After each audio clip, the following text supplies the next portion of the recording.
നമസ്കാരം. പോലീസ് പെട്രോളാണ്. മുൻ മുഖ്യമന്ത്രി പിണറായി വിജയന്റെ മകൾ വീണയുടെ ഉടമസ്ഥതയിലുള്ള IT കമ്പനിയായ എക്സാലോജിക് സൊല്യൂഷൻസും കരിമണൽ ഖനന കമ്പനിയായ CMRലും ഉൾപ്പെട്ടതാണ് ഈ മാസപ്പടി കേസ്. ചെയ്യാത്ത സേവനത്തിന് CMRൽ വലിയ തുക വീണയുടെ കമ്പനിക്ക് പ്രതിഫലം നൽകിയെന്നാണ് അന്വേഷണ ഏജൻസികളുടെ ആരോപണം. ആദായ നികുതി സെറ്റിൽമെന്റ് ബോർഡിന്റെ കണ്ടെത്തലിനെ തുടർന്നാണ് കേസിൽ ED അന്വേഷണം ആരംഭിച്ചത്. ED അന്വേഷണം തുടരാമെന്ന് ഹൈക്കോടതി സിംഗിൾ ബെഞ്ച് ഉത്തരവിട്ടതിന് പിന്നാലെ പിണറായി വിജയന്റെ വീടുകളിലടക്കം 12 ഇടങ്ങളിലാണ് ഒരേ സമയം ED റെയ്ഡ് നടത്തിയത്. ഇതാകട്ടെ ഒരു പകൽ നീണ്ട സംഘർഷഭരിതമായ അന്തരീക്ഷത്തിലാണ് വഴിയൊരുക്കിയത്. പിണറായി വിജയന്റെ വീടിന് മുൻപിൽ ED ഉദ്യോഗസ്ഥരെ CPM പ്രവർത്തകർ കയ്യേറ്റം ചെയ്തത് അത്യന്തം ഗുരുതരമായ ക്രമസമാധാന പ്രശ്നമായാണ് വിലയിരുത്തപ്പെടുന്നത്. സംഭവത്തിൽ പോലീസിന്റെ ഭാഗത്തു നിന്ന് വലിയ സുരക്ഷാ വീഴ്ച ഉണ്ടായി എന്നുമാണ് വിലയിരുത്തൽ. വിഷയത്തിൽ കേന്ദ്ര ആഭ്യന്തര മന്ത്രാലയവും സംസ്ഥാന സർക്കാരിൽ നിന്ന് റിപ്പോർട്ട് തേടി. ഈ വാർത്തയുടെ വിശദാംശങ്ങളാണ് പോലീസ് പെട്രോളിൽ ആദ്യം. സ്വാഗതം.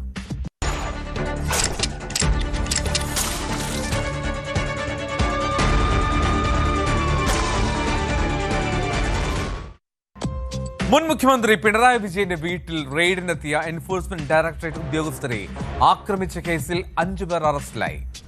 അക്രമം നടത്തിയവർ പോലീസിന് മുന്നിൽ കീഴടങ്ങുകയായിരുന്നു. വധശ്രമത്തിനാണ് ഇവർക്കെതിരെ തിരുവനന്തപുരം മ്യൂസിയം പോലീസ് കേസ് എടുത്തിട്ടുള്ളത്. മറ്റു പ്രതികളെ ഉടൻ പിടികൂടുമെന്ന് പോലീസ് പറയുന്നു. കൂടുതൽ പേർ കസ്റ്റഡിയിലുള്ളതായും സൂചനയുണ്ട്. പിണറായി വിജയന്റെയും മരുമകനും ബേപ്പൂർ MLAയുമായ മുഹമ്മദ് റിയാസിന്റെയും വീടുകളിൽ ഉൾപ്പെടെ 12 ഇടങ്ങളിൽ ED നടത്തിയ പരിശോധന അവസാനിച്ചതിന് പിന്നാലെയാണ് തിരുവനന്തപുരത്ത് ഈ സംഘർഷമുണ്ടാകുന്നത്. പിണറായിയുടെ മകൾ വീണയുടെ മൊഴിയെടുത്ത ED നിരവധി രേഖകൾ പിടിച്ചെടുത്തുവെന്നാണ് സൂചന.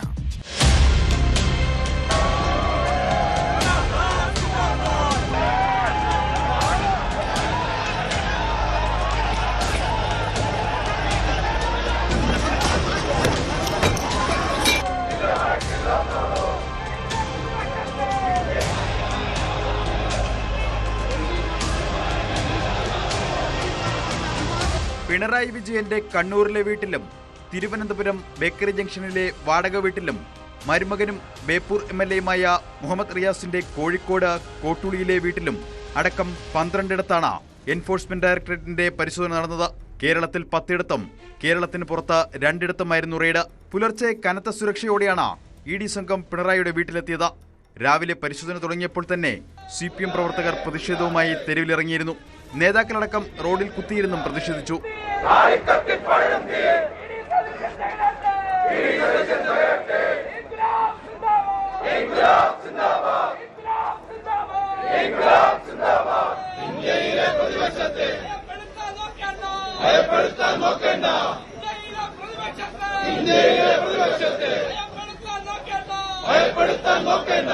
പിണറായി വിജയന്റെ തിരുവനന്തപുരത്തെ വീട്ടിൽ റെയ്ഡ് പൂർത്തിയായതിന് പിന്നാലെ ED ഉദ്യോഗസ്ഥരുടെ വാഹനങ്ങൾക്ക് നേരെ CPM പ്രവർത്തകർ കല്ലുകളും കുപ്പികളും വലിച്ചെറിഞ്ഞു.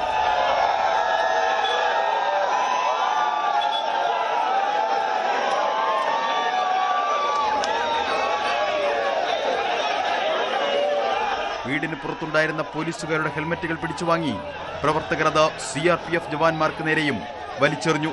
പരിശോധന കഴിഞ്ഞ ED ഉദ്യോഗസ്ഥർ പുറത്തേക്ക് വന്നതോടെ പ്രവർത്തകർ കൂടുതൽ അക്രമത്തിലേക്ക് തിരിയുകയായിരുന്നു.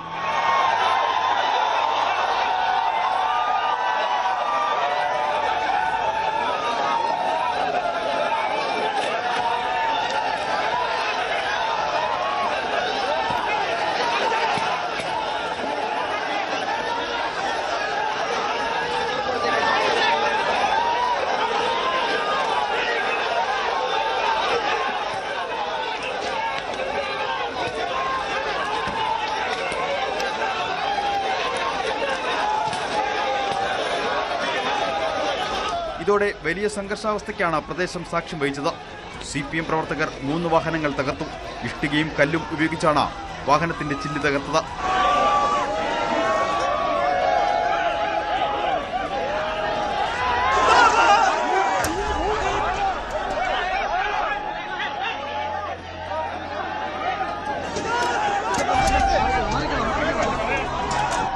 വനിതാ ഉദ്യോഗസ്ഥർ ഉൾപ്പെടെയുള്ള ED സംഘം 10 മിനിറ്റിലധികം പ്രകോപിതരായ ജനക്കൂട്ടത്തിനിടയിൽ കുടുങ്ങിക്കിടന്നു.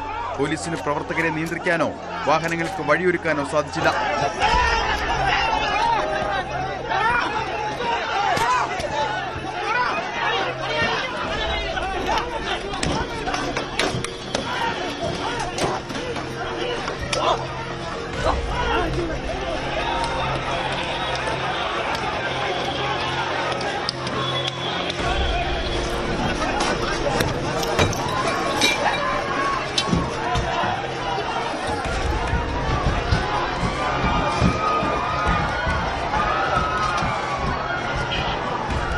ഇഡി ഉദ്യോഗസ്ഥർക്ക് പുറമെ പോലീസ് ഉദ്യോഗസ്ഥനും പരിക്കേറ്റിട്ടുണ്ട്.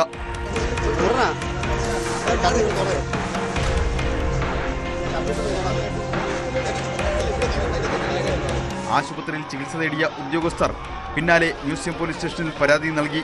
ഇതിനിടെ പ്രതികൾ പാളയം ഏരിയ കമ്മിറ്റി ഓഫീസിൽ അഭയം തേടി. തുടർന്ന് വൻ പോലീസ് സന്നാഹം ഏരിയ കമ്മിറ്റി ഓഫീസിന് മുന്നിൽ തമ്പടിച്ചതോടെ വീണ്ടും സംഘർഷാവസ്ഥ രൂപപ്പെട്ടു.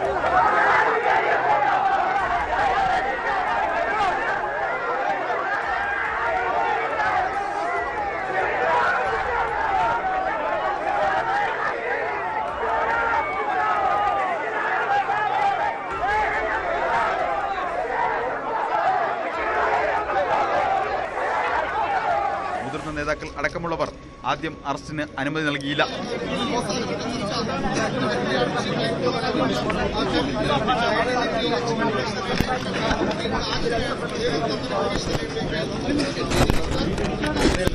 ADGP H. വെങ്കടേഷിന്റെ നേതൃത്വത്തിലാണ് 5 പ്രതികളെ പിടികൂടിയത്. ഡിവൈഎഫ്ഐ നേമം ഏരിയ സെക്രട്ടറി ശ്രീജിത്തിന് പുറമെ മനോജ്, ജീവൻ, ഷാഹിൻ, നിതിൻ രാജ് എന്നിവരെയാണ് കസ്റ്റഡിയിലെടുത്തിരിക്കുന്നത്. കൂടുതൽ പേരെ കസ്റ്റഡിയിലെടുക്കുമെന്നാണ് വിവരം. 4 പേർക്കും ആക്രമണത്തിൽ നേരിട്ട് പങ്കുണ്ടെന്ന് പോലീസ് പറഞ്ഞു. മറ്റ് പ്രതികൾക്കായി തെരച്ചിൽ തുടരുകയാണ്.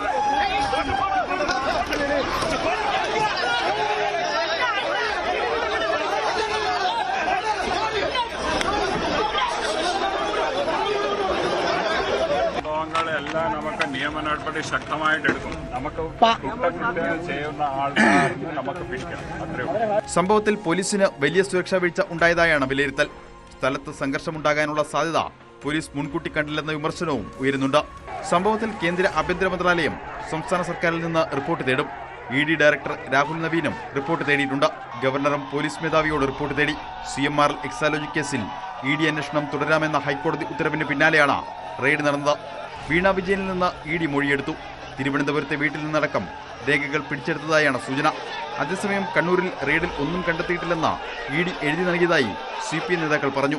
CMRL MD ശശിധരൻ കർത്തയുടെ വീട്ടിൽ നിന്നും രേഖകൾ പിടിച്ചെടുത്തതായാണ് വിവരം. റെയ്ഡിൽ പ്രതിഷേധിച്ച് ഡൽഹി ED ആസ്ഥാനത്തേക്ക് CPM നടത്തിയ മാർച്ചിനിടെ പാർട്ടി ജനറൽ സെക്രട്ടറി MA ബേബിയെ ഡൽഹി പോലീസ് കസ്റ്റഡിയിലെടുത്തു.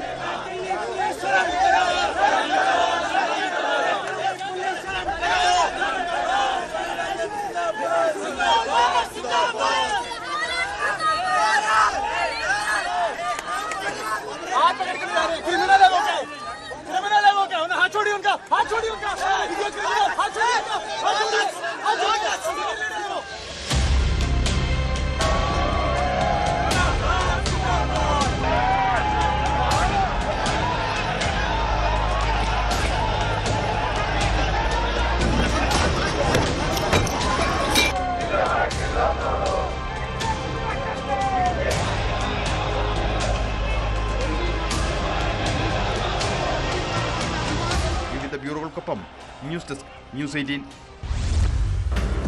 യുവതിയെ ബലാത്സംഗം ചെയ്ത കേസിൽ ഒളിവിലായിരുന്ന പാലക്കാട്ടെ കോൺഗ്രസ് കൗൺസിലർ പ്രശോഭ് സി വത്സൻ ഒടുവിൽ പോലീസിന് മുന്നിൽ കീഴടങ്ങി. ഹൈക്കോടതി മുൻകൂർ ജാമ്യാപേക്ഷ തള്ളിയ സാഹചര്യത്തിലാണ് കീഴടങ്ങൽ. പരാതി നൽകി 2 മാസത്തിനു ശേഷമാണ് പ്രതി അറസ്റ്റിലാവുന്നത്.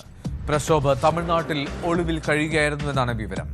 സ്ത്രീ സുരക്ഷാ നിയമങ്ങൾ ദുരുപയോഗം ചെയ്യുന്നതിന്റെ ഇരയാണ് താൻ എന്നാണ് പ്രശോഭിന്റെ പ്രതികരണം.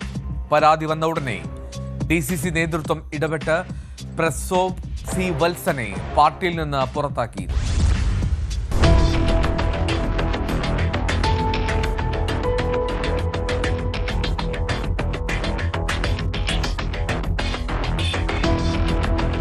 മാർച്ച് 28-നാണ് Palakkad south police Prashobh C വത്സനെതിരെ കേസെടുത്തത്. ജോലി വാഗ്ദാനം ചെയ്ത താമസ സ്ഥലത്തെത്തി പീഡിപ്പിച്ചു എന്നായിരുന്നു ദളിത് യുവതിയുടെ പരാതി. കേസിൽ ഹൈക്കോടതി മുൻകൂർ ജാമ്യാപേക്ഷ തള്ളിയ സാഹചര്യത്തിലാണ് സ്റ്റേഷനിലെത്തി പ്രതി കീഴടങ്ങിയത്. കഴിഞ്ഞ 2 മാസമായി തമിഴ്നാട്ടിൽ ഒളിവിൽ കഴിയുകയായിരുന്നു പ്രശോഭ്. സ്ത്രീ സുരക്ഷാ നിയമങ്ങളും SC/ST നിയമങ്ങളും ദുരുപയോഗം ചെയ്യപ്പെടുന്നതിന്റെ ഇരയാണ് താൻ എന്ന പ്രശോഭ് പ്രതികരിച്ചു.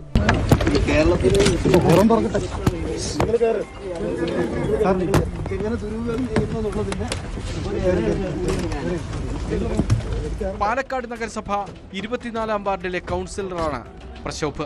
യുവതി നൽകിയ പരാതിയിൽ പാലക്കാട് ജില്ലാ ആശുപത്രിക്ക് സമീപത്ത് കാറിൽ വെച്ച് പീഡിപ്പിച്ചതായി പറയുന്നുണ്ട്. പട്ടാമ്പിയിലെ ഒരു വ്യാപാര സ്ഥാപനത്തിൽ ജോലി നൽകാമെന്ന് പറഞ്ഞ് കാറിൽ കയറ്റി കൊണ്ടുപോയായിരുന്നു പീഡനം. ഇതുകൂടാതെ പാലക്കാട്ടെ ഒരു ഹോട്ടലിലേക്ക് ഭീഷണിപ്പെടുത്തി വിളിച്ചു വരുത്തി പീഡിപ്പിക്കാനും ശ്രമിച്ചു എന്ന പരാതിയുണ്ട്. ഈ സമയത്ത് മൊബൈൽ ഫോണിൽ ദൃശ്യങ്ങൾ പകർത്തിയെന്ന് യുവതി പറയുന്നു. ബലാത്സംഗം, SC/ST പീഡന നിരോധന നിയമം എന്നീ ഗുരുതരമായ വകുപ്പുകൾ ചുമത്തിയാണ് പ്രശോഭിനെതിരെ കേസെടുത്തിരിക്കുന്നത്. ഹൈക്കോടതിയിൽ ജസ്റ്റിസ് A. ബദറുദ്ദീന്റെ ബെഞ്ചാണ് വിശദമായി വാദം കേട്ട ശേഷം കഴിഞ്ഞ ദിവസം പ്രശോഭിന് മുൻകൂർ ജാമ്യം നിഷേധിച്ചുകൊണ്ട് ഉത്തരവിട്ടത്. യുവതി മുമ്പ് ഉന്നയിക്കാതിരുന്ന പല കാര്യങ്ങളും പിന്നീട് മുഖ്യമന്ത്രിക്ക് നൽകിയ പരാതിയിൽ കൂട്ടിച്ചേർത്തതാണെന്നും പരസ്പര സമ്മതപ്രകാരമുള്ള ബന്ധമായിരുന്നെന്നുമാണ് പ്രശോഭ് C. വത്സൻ കോടതിയിൽ വാദിച്ചത്. എന്നാൽ പ്രതിഭാഗത്തിന്റെ ഈ വാദങ്ങളെല്ലാം പൂർണ്ണമായും തള്ളിക്കൊണ്ടാണ് ഹൈക്കോടതി മുൻകൂർ ജാമ്യാപേക്ഷ നിരസിച്ചത്. പ്രതിയെ കസ്റ്റഡിയിൽ വാങ്ങി കൂടുതൽ ചോദ്യം ചെയ്യാനാണ് പോലീസിന്റെ തീരുമാനം.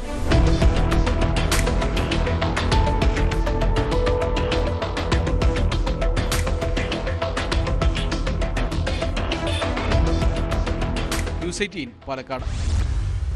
അമ്മയുടെ അസുഖം കുറയാനുള്ള പൂജ എന്ന പേരിൽ പ്രായപൂർത്തിയാകാത്ത പെൺകുട്ടികളെ ലൈംഗികമായി പീഡിപ്പിച്ച മന്ത്രവാദി അറസ്റ്റിലായി. തിരുവനന്തപുരം കിളിമാനൂരിലാണ് സംഭവം. കടക്കൽ ചിങ്ങേലി സിന്ധു നിവാസിൽ ശരത് ബാബുവിനെയാണ് കിളിമാനൂർ പോലീസ് അറസ്റ്റ് ചെയ്തത്. 13-17 വയസ്സുള്ള പെൺകുട്ടികളെയാണ് ഇയാൾ പീഡനത്തിനിരയാക്കിയത്.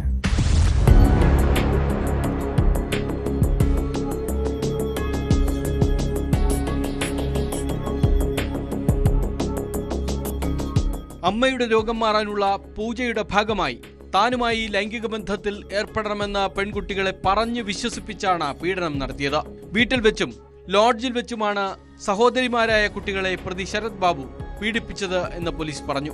17-13 വയസ്സുള്ള പെൺകുട്ടികളാണ് പീഡനത്തിന് ഇരയായത്. കൗൺസിലിംഗിനിടയിലാണ് പെൺകുട്ടികൾ പീഡന വിവരം തുറന്നു പറഞ്ഞത്. കുടുംബത്തിന്റെ ഉടമസ്ഥതയിലുള്ള ഭൂമി വിൽപ്പനയുമായി ബന്ധപ്പെട്ട തർക്കങ്ങളും പ്രശ്നങ്ങളും പരിഹരിക്കാനാണ് കുടുംബം ഇയാളെ സമീപിച്ചത്. ഭൂമി വിൽപ്പന സുഗമമായതോടെ ഇയാളിലുള്ള വിശ്വാസം കൂടുകയും ശരത് ബാബു വീട്ടിലെ സ്ഥിരം സന്ദർശകനാകുകയും ചെയ്തു. ഈ അവസരം മുതലെടുത്താണ് പ്രതി പെൺകുട്ടികളെ ചൂഷണം ചെയ്തത്.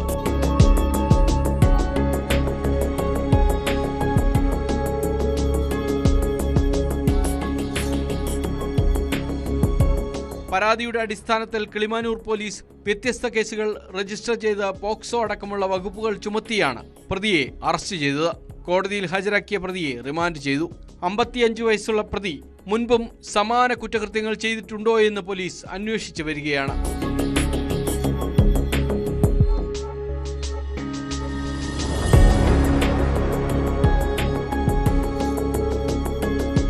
ന്യൂസ് 18 ആറ്റിങ്ങൽ.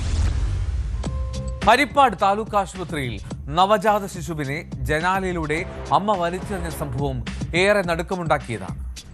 സംഭവത്തിൽ 19-കാരി അമ്മയ്ക്കെതിരെ വധശ്രമത്തിന് കേസെടുത്തു. പുറത്തേക്ക് കുട്ടിയെ വലിച്ചെറിഞ്ഞ ഘട്ടത്തിൽ ജീവൻ വരെ നഷ്ടപ്പെടാൻ സാധ്യതയുണ്ട് എന്ന് ചൂണ്ടിക്കാട്ടിയാണ് നിയമ നടപടി.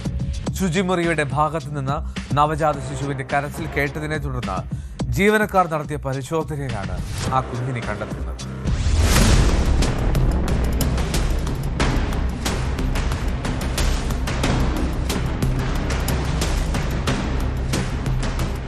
ഹരിപ്പാട് സ്വദേശിനിയായ 19-കാരിക്കെതിരെയാണ് പോലീസ് വധശ്രമത്തിന് കേസെടുത്തത്. ജനാലയുടെ വിടവിലൂടെ കുഞ്ഞിനെ പുറത്തേക്ക് വലിച്ചെറിഞ്ഞ് കൊലപ്പെടുത്താൻ ശ്രമിച്ചതിനാണ് കേസ്. കുഞ്ഞു ചെന്ന് വീണ സ്ഥലത്ത് കൂർത്ത ഇരുമ്പ് കമ്പികളും കല്ലുമുണ്ടായിരുന്നു. പുൽപ്പടർപ്പിന് മുകളിലേക്ക് വീണതുകൊണ്ട് മാത്രമാണ് രക്ഷപ്പെട്ടത്. തെരുവ് നായ്ക്കൾ ധാരാളമുള്ള ആശുപത്രി കോമ്പൗണ്ടിൽ വേഗത്തിൽ കുട്ടിയെ കണ്ടെത്താനായതും ആശ്വാസകരമായി. പ്രസവശേഷം മറുപിള്ള യുവതി തന്നെ നീക്കം ചെയ്തതായി താലൂക്ക് ആശുപത്രി സൂപ്രണ്ട് അരുൺ ജേക്കബ് പറഞ്ഞു.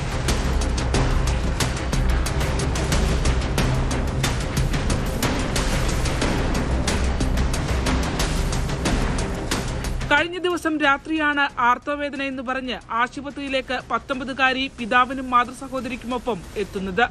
ഗർഭാവസ്ഥയെ സംബന്ധിച്ച് തുറന്നു പറയാതിരുന്ന യുവതി ശുചിമുറിയിൽ രഹസ്യമായി പ്രസവിച്ച് കുട്ടിയെ ഉപേക്ഷിച്ചു പോകാൻ ശ്രമിക്കുകയായിരുന്നു. നവജാത ശിശുവും അമ്മയും ഇപ്പോൾ ആലപ്പുഴ വണ്ടാനം മെഡിക്കൽ കോളേജ് ആശുപത്രിയിൽ ചികിത്സയിലാണ്.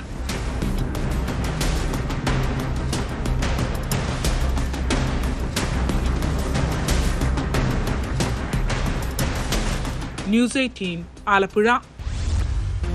തിരുവനന്തപുരം ശ്രീ പത്മനാഭസ്വാമി ക്ഷേത്രത്തിലെ സുരക്ഷാ ക്രമീകരണങ്ങളിൽ ഗുരുതരമായ വീഴ്ചകൾ സംഭവിക്കുന്നതായും ഭക്തർ സമർപ്പിച്ച സ്വർണം ഉൾപ്പെടെയുള്ള വിലപിടിപ്പുള്ള വസ്തുക്കൾ കാണാതായി എന്നും റിപ്പോർട്ട്. ഇന്റലിജൻസ് ADGP നൽകിയ വിവരങ്ങളുടെ അടിസ്ഥാനത്തിൽ സംസ്ഥാന പോലീസ് മേധാവിക്ക് വേണ്ടി S. ശ്രീജിത്ത് IPS സർക്കാരിന് സമർപ്പിച്ച പ്രത്യേക റിപ്പോർട്ടിലാണ് ഈ പരാമർശം. ക്ഷേത്രത്തിൽ നിലവറയ്ക്ക് പുറത്തുള്ള മുഴുവൻ സ്വർണവും എത്രയും വേഗം സ്ട്രോങ് റൂമിലേക്ക് മാറ്റണമെന്ന് പോലീസ് മേധാവി സർക്കാരിനോട് നിർദ്ദേശിച്ചു. അതേസമയം വാർത്ത അടിസ്ഥാനരഹിതമാണെന്നാണ് ക്ഷേത്രം എക്സിക്യൂട്ടീവ് ഓഫീസറുടെ പ്രതികരണം.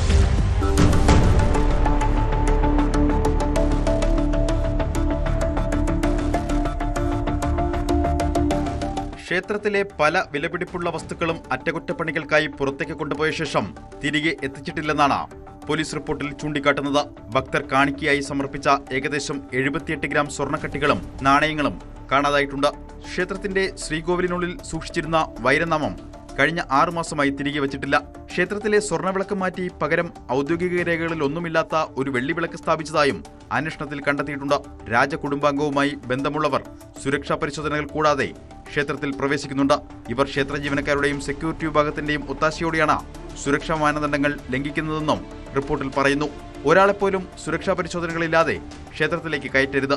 നിലവിലെ സാഹചര്യം കണക്കിലെടുത്ത നിലവറയ്ക്ക് പുറത്ത് സൂക്ഷിച്ചിരിക്കുന്ന സ്വർണവും വെള്ളിയും മറ്റ് വിലപിടിപ്പുള്ള വസ്തുക്കളും അടിയന്തരമായി ഒരു സ്ട്രോങ് റൂമിലേക്ക് മാറ്റണം. ഭക്തർ നൽകുന്ന കാണിക്കകൾ കൃത്യമായി രേഖപ്പെടുത്തി സുരക്ഷിതമായ ലോക്കറുകളിൽ സൂക്ഷിക്കണമെന്നും റിപ്പോർട്ട് ശുപാർശ ചെയ്യുന്നു.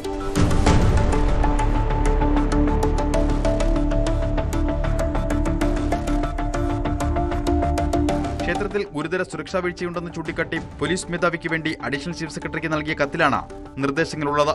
അതേസമയം വാർത്ത അടിസ്ഥാനരഹിതമെന്നാണ് ക്ഷേത്രം എക്സിക്യൂട്ടീവ് ഓഫീസറുടെ പ്രതികരണം. എല്ലാവരെയും പരിശോധനയ്ക്ക് ശേഷമാണ് അകത്തേക്ക് പ്രവേശിപ്പിക്കുന്നത്. CCTV നിരീക്ഷണവുമുണ്ട്. വിലപിടിപ്പുള്ള വസ്തുക്കൾ നഷ്ടമായെന്നത് അടിസ്ഥാനരഹിതമാണെന്നും വാർത്താക്കുറിപ്പിൽ പറയുന്നു.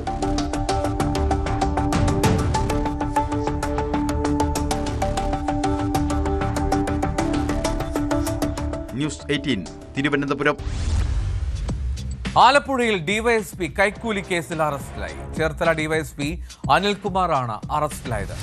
കക്കൂസ് മാലിന്യം തള്ളുന്നവരിൽ നിന്നാണ് ഇയാൾ കൈക്കൂലി വാങ്ങിയതെന്ന് അന്വേഷണ സംഘം പറഞ്ഞു. വിജിലൻസിനെ കണ്ട് മതിൽ ചാടി ഓടിയ ഡിവൈഎസ്പിയെ അന്വേഷണ ഉദ്യോഗസ്ഥർ ഓടിച്ചിട്ട് പിടിക്കുകയായിരുന്നു. കൈക്കൂലി തടയാനുള്ള പ്രൊജക്ട് സീറോയുടെ ഭാഗമായി പിടിയിലാകുന്ന ആദ്യത്തെ ഉദ്യോഗസ്ഥനാണ് അനിൽകുമാർ.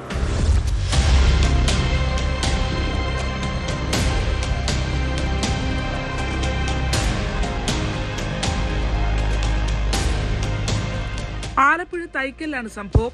വിജിലൻസ് സംഘം എത്തിയപ്പോൾ ഡിവൈഎസ്പി അനിൽകുമാർ കയ്യിൽ ആയുധവും കരുതി മതിൽ ചാടി രക്ഷപ്പെടാൻ ശ്രമിക്കുകയായിരുന്നു. കക്കൂസ് മാലിന്യം തള്ളുന്നവരിൽ നിന്ന് പണം വാങ്ങാനാണ് അനിൽകുമാർ ശ്രമിച്ചതെന്ന് വിജിലൻസ് പറഞ്ഞു.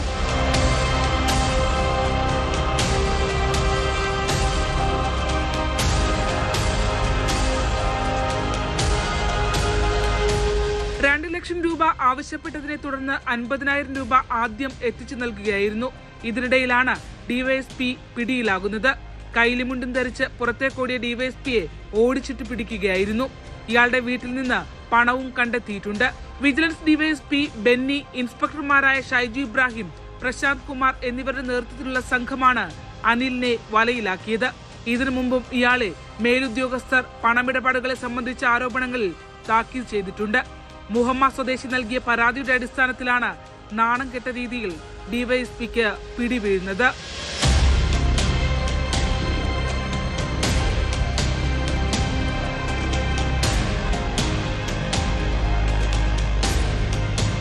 ന്യൂസ് 18 ആലപ്പുഴ. ബൈജൂസ് ലേണിംഗ് ആപ്പിന്റെ സ്ഥാപകനും മലയാളിയുമായ ബൈജു രവീന്ദ്രന് ജയിൽ ശിക്ഷ വിധിച്ച് സിംഗപ്പൂർ കോടതി. കോടതിയലക്ഷ്യ കേസിൽ 6 മാസത്തെ തടവാണ് ശിക്ഷ. ഉദ്യോഗസ്ഥർക്ക് മുൻപിൽ ഉടൻ കീഴടങ്ങാൻ നിർദ്ദേശിച്ച കോടതി $70,500 കെട്ടിവെക്കാനും ആവശ്യപ്പെട്ടു. അതേസമയം കോടതിയുടേത് കേസിന്മേലുള്ള സാധാരണ നടപടിക്രമം മാത്രമാണെന്നാണ് ബൈജു രവീന്ദ്രന്റെ പ്രതികരണം. തന്റെ പ്രതിച്ഛായ മോശമാക്കും വിധമാണ് റിപ്പോർട്ടുകൾ വരുന്നതെന്നും കേസിലെ കക്ഷികൾ തമ്മിൽ ഒത്തുതീർപ്പിനുള്ള ശ്രമങ്ങൾ നടക്കുകയാണെന്നും ബൈജു എക്സിൽ കുറിച്ചു.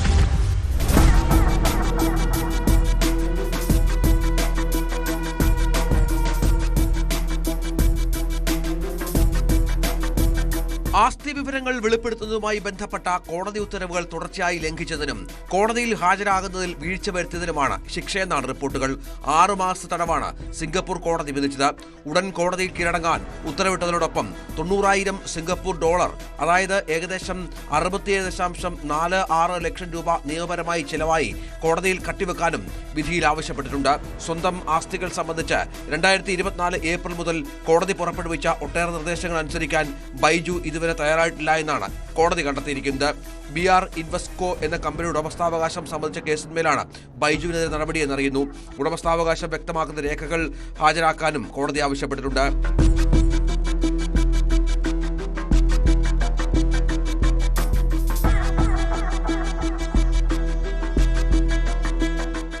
അതേസമയം സിംഗപ്പൂർ കോടതിയുടേത് കേസിന്മേലുള്ള സാധാരണ നടപടിക്രമം മാത്രമാണെന്നാണ് ബൈജു രവീന്ദ്രന്റെ പ്രതികരണം. തന്റെ പ്രതിച്ഛായ മോശമാക്കും വിധമാണ് റിപ്പോർട്ടുകൾ വരുന്നത്. കേസിലെ കക്ഷികൾ തമ്മിൽ ഒത്തുതീർപ്പിനുള്ള ശ്രമങ്ങൾ നടക്കുകയാണ്. താനോ കമ്പനിയുടെ മറ്റു സ്ഥാപകരോ തട്ടിപ്പുകളോ മറ്റെന്തെങ്കിലും തെറ്റോ ചെയ്തുവെന്ന് അതിനർത്ഥമില്ല. രേഖകൾ ഹാജരാക്കുന്നത് സംബന്ധിച്ച് മാത്രമാണ് തർക്കം. തന്റെയോ ബൈജൂസ് സ്ഥാപകരുടെയോ ഭാഗത്ത് തെറ്റുകളില്ലെന്ന് കക്ഷികളും അംഗീകരിച്ചതാണ്. പ്രശ്നങ്ങൾ എത്രയും വേഗം പരിഹരിക്കാനാണ് ശ്രമിക്കുന്നതെന്നും ബൈജു വ്യക്തമാക്കി. $120 കോടി വായ്പാ തിരിച്ചടവ് മുടക്കിയതുമായി ബന്ധപ്പെട്ട് ബൈജു ഉൾപ്പെടെ ബൈജൂസ് ആപ്പ് സ്ഥാപകർക്കെതിരെ US-ലും ഇന്ത്യയിലും കോടതികളിൽ കേസുകളുണ്ട്.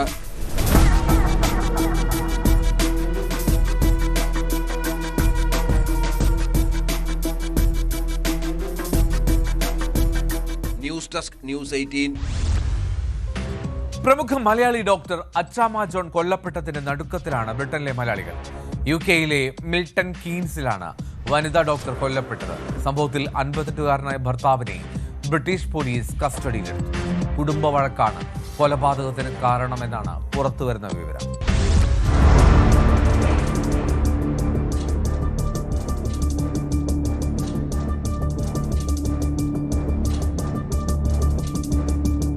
മിൽട്ടൺ കീൻസിലെ വൂൾവർട്ടണിൽ ഈസ്റ്റ് മൂർ ഡ്രൈവിലുള്ള ദമ്പതിമാരുടെ വസതിയിൽ നിന്ന് അടിയന്തര സഹായം തേടിയുള്ള സന്ദേശം ലഭിച്ചതിനെ തുടർന്നാണ് പോലീസ് സംഘം സ്ഥലത്തെത്തിയത്. ഞായറാഴ്ച വൈകുന്നേരമാണ് സംഭവം. പോലീസ് എത്തിയപ്പോൾ അച്ചാമ്മ ജോൺ മരിച്ച നിലയിലായിരുന്നു എന്നാണ് റിപ്പോർട്ടുകൾ. തിരുവനന്തപുരം മെഡിക്കൽ കോളേജിലെ മിടുക്കിയായ വിദ്യാർത്ഥിനിയും UK-യിൽ സ്കിൻ ക്യാൻസർ മേഖലയിൽ പേരെടുത്ത ഡോക്ടറുമായിരുന്നു കൊല്ലപ്പെട്ട അച്ചാമ്മ ജോൺ.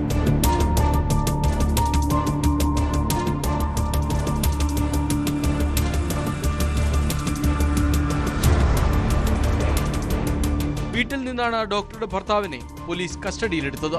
പ്രതിയെ കോടതിയിൽ ഹാജരാക്കുന്നതുൾപ്പെടെയുള്ള നിയമ നടപടികൾ പുരോഗമിക്കുന്നതിനാൽ ഇയാളുടെ പേരോ മറ്റോ ഔദ്യോഗിക വിവരങ്ങളോ പുറത്തുവിടാൻ പോലീസ് തയ്യാറായിട്ടില്ല. പ്രതിയെ വിശദമായി ചോദ്യം ചെയ്തു വരികയാണെന്ന് പോലീസ് അറിയിച്ചു.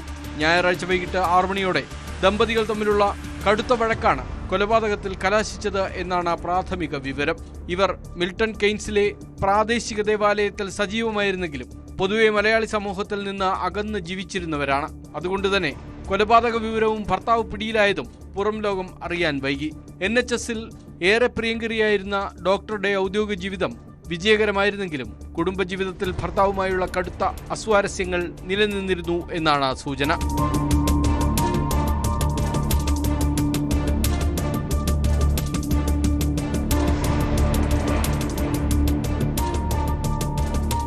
News desk, News 18. തൃശൂരിൽ 2 ക്ഷേത്രങ്ങളിൽ മോഷണം നടത്തിയ അസം സ്വദേശി പിടിയിൽ. 19-കാരൻ മഹേഷിനെയാണ് സിറ്റി പോലീസ് തമിഴ്നാട്ടിൽ നിന്നും പിടികൂടിയത്. തൃശൂർ നഗരത്തിലെ പട്ടാളം മാരിയമ്മൻ ക്ഷേത്രത്തിലും ചെട്ടിയങ്ങാടിയിലെ കുളശ്ശേരി ക്ഷേത്രത്തിലുമാണ് ഇയാൾ മോഷണം നടത്തിയത്.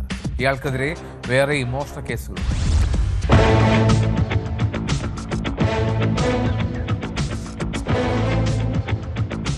ഫെബ്രുവരി 12-നാണ് പട്ടാളം മാരിയമ്മൻ കോവിലിൽ മോഷണം നടത്തിയത്. 4 ഭണ്ഡാരങ്ങളിൽ നിന്നും മേശവലുപ്പിൽ നിന്നുമായി 15,000 രൂപ നഷ്ടമായിരുന്നു. ഈ മാസം 21-നാണ് ട്രാൻസ്പോർട്ട് ബസ് സ്റ്റാൻഡിന് സമീപമുള്ള ചെട്ടിയങ്ങാടി കുളശ്ശേരി ഹനുമാൻ കോവിലിൽ മോഷണ ശ്രമമുണ്ടായത്. ക്ഷേത്രത്തിൽ നിന്ന് 11,000 രൂപയും 10,000 രൂപ വില വരുന്ന മൊബൈൽ ഫോണും മോഷണം പോയി. പിന്നീട് പ്രതി ഒളിവിൽ പോവുകയായിരുന്നു. അസം ദിബ്രഗർ സ്വദേശിയായ മഹേഷ് എന്ന 19-കാരനെയാണ് സിറ്റി പോലീസ് സ്ക്വാഡും അസിസ്റ്റന്റ് കമ്മീഷണറുടെ സ്ക്വാഡും ചേർന്ന് തമിഴ്നാട്ടിലെ തിരുനെൽവേലിയിൽ നിന്നും അതിവിദഗ്ധമായി പിടികൂടിയത്.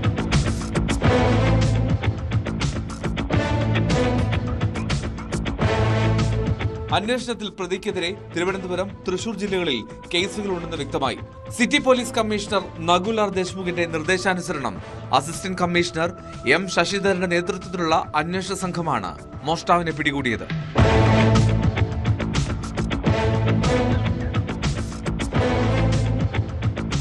ന്യൂസ് 18 തൃശൂർ. തിരുവനന്തപുരം ആറ്റിങ്ങലിൽ MDMAയും കഞ്ചാവുമായി എത്തിയ 2 യുവാക്കളിൽ ഒരാളെ ഡാൻസ് ഓഫ് സംഘം അറസ്റ്റ് ചെയ്തു. പ്രതികളിൽ ഒരാൾ സ്ഥലത്ത് നിന്നും ഓടി രക്ഷപ്പെട്ടു. ചുള്ളിമാനൂർ ടോൾ ജംഗ്ഷൻ സ്വദേശി ലിബിൻ ഷായാണ് പിടിയിലായത്. എറണാകുളം കോതമംഗലത്തും കഞ്ചാവുമായി 2 പേർ അറസ്റ്റ് ചെയ്തു.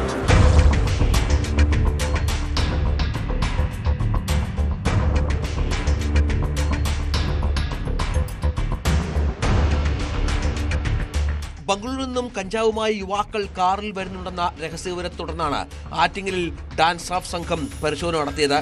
ആറ്റിങ്ങൽ പൊയ്തമുക്കിൽ വെച്ചാണ് പോലീസ് സംഘം വാഹനവും യുവാവിനെയും കസ്റ്റഡിയിലെടുക്കുന്നത്. വാഹനത്തിൽ നിന്ന് 2 ഗ്രാം MDMAയും കഞ്ചാവുമാണ് പിടിച്ചത്. പിടിയിലായ ചുള്ളിമാനൂർ സ്വദേശി ലിബിൻ ഷായ്ക്കൊപ്പമുണ്ടായിരുന്ന സുഹൃത്ത് ഷാനിമോൻ ആന്റണി ഓടി രക്ഷപ്പെട്ടു. ഇയാളുടെ കയ്യിൽ കൂടുതൽ അളവിലുള്ള ലഹരി മരുന്നുണ്ടാകുമെന്നാണ് പോലീസ് സംശയിക്കുന്നത്. പ്രതിക്കായി തെരച്ചിൽ വ്യാപകമാക്കി. ഡാൻസ് ഓഫ് ആറ്റിങ്ങൽ സബ് ഡിവിഷൻ SIയുടെ നേതൃത്വത്തിലായിരുന്നു പരിശോധന.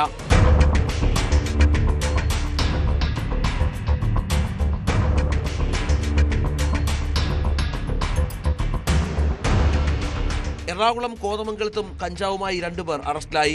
നെല്ലിക്കുഴിയിൽ നടത്തിയ പരിശോധനയിൽ 1 കിലോയിലധികം കഞ്ചാവുമായി വെസ്റ്റ് ബംഗാൾ സ്വദേശികളായ സെയിൻ മിയ, നെഹ്റുൽ SK എന്നിവരാണ് പിടിയിലായത്.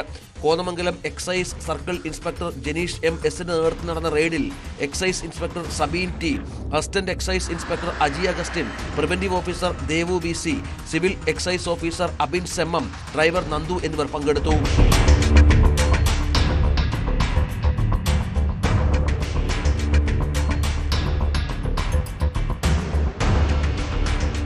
ന്യൂസ് 18 ആറ്റിങ്ങൽ. കുറ്റകൃത്യ ലോകത്തെ മറ്റു ചില വാർത്തകൾ നോക്കാം ചുരുക്കത്തിൽ. ആലപ്പുഴ ആറാട്ടുപുഴയിൽ കാണാതായ വയോധികയുടെ മൃതദേഹം കൈകാലുകൾ ബന്ധിച്ച് കഴുത്തിൽ കല്ല് കെട്ടിയിട്ട നിലയിൽ കായലിൽ കണ്ടെത്തി. കനകക്കുന്ന് ജെട്ടിക്ക് സമീപം ഒറ്റയ്ക്ക് താമസിച്ചിരുന്ന 80-കാരി തങ്കമ്മയെ കൊലപ്പെടുത്തിയതാകാം എന്നാണ് പോലീസിന്റെ പ്രാഥമിക നിഗമനം. ഇവർ ധരിച്ചിരുന്ന സ്വർണ്ണാഭരണങ്ങൾ നഷ്ടപ്പെട്ടിട്ടുണ്ട്. തിരുവനന്തപുരം മണ്ണന്തലയിൽ യുവാവിനെ ഫ്ളാറ്റിൽ പൂട്ടിയിട്ട് 3 ദിവസം അതിക്രൂരമായി മർദ്ദിച്ച് കൊലപ്പെടുത്താൻ ശ്രമിച്ച കേസിൽ 3 പേർ അറസ്റ്റിൽ. വെമ്പായം പുത്തൻവിള സ്വദേശി ശരത്താണ് ക്രൂരമായ മർദ്ദനത്തിന് ഇരയായത്. കേസിൽ അറസ്റ്റിലായത് മലയൻകീഴ് സ്വദേശികളായ സജിത്, അഭിലാഷിനൊപ്പം താമസിക്കുന്ന കായംകുളം സ്വദേശി സരിത എന്നിവർ. ഗുജറാത്തിൽ 26 വയസ്സുകാരിയെ ഭർത്താവ് 50,000 രൂപയ്ക്ക് വിൽക്കുകയും ക്രൂരമായ ലൈംഗിക അതിക്രമത്തിന് ഇരയാക്കുകയും ചെയ്തു. ബനസ്കന്ത ജില്ലയിൽ നടന്ന സംഭവത്തിൽ യുവതിയുടെ ഭർത്താവ് ഉൾപ്പെടെ 7 പേർ അറസ്റ്റിൽ. കൊച്ചു പെൺകുട്ടികൾക്ക് മുൻപിൽ പോലും നഗ്നത കാട്ടി തൃപ്തി അടയുന്ന ചില മനോരോഗികളുണ്ട്. അങ്ങനെ ഒരാളാണ് കൊല്ലം കുരീപ്പുഴ സ്വദേശി സന്തോഷ് എന്ന 43. പ്രായപൂർത്തിയാകാത്ത പെൺകുട്ടിക്ക് നേരെ നഗ്നതാ പ്രദർശനം നടത്തിയ കേസിൽ സന്തോഷ് അറസ്റ്റിലായി. അഞ്ചാലുമൂട് പോലീസാണ് പ്രതിയെ പിടികൂടിയത്. ട്യൂഷൻ കഴിഞ്ഞ് കടത്തുവെള്ളം കാത്തുനിന്ന പെൺകുട്ടിക്ക് നേരെയായിരുന്നു ഈ അതിക്രമം. പരാതിയെ തുടർന്ന് പോക്സോ നിയമപ്രകാരം കേസ് രജിസ്റ്റർ ചെയ്തതാണ് അറസ്റ്റ് ചെയ്തത്. തരം കിട്ടിയാൽ കൂടുതൽ ലൈംഗിക അതിക്രമങ്ങൾക്ക് പോലും മടിക്കാത്ത ഇത്തരക്കാരെ തുറങ്കിൽ അടയ്ക്കുകയാണ് വേണ്ടത്. പോലീസ് പെട്രോൾ പൂർണ്ണമാകുന്നു.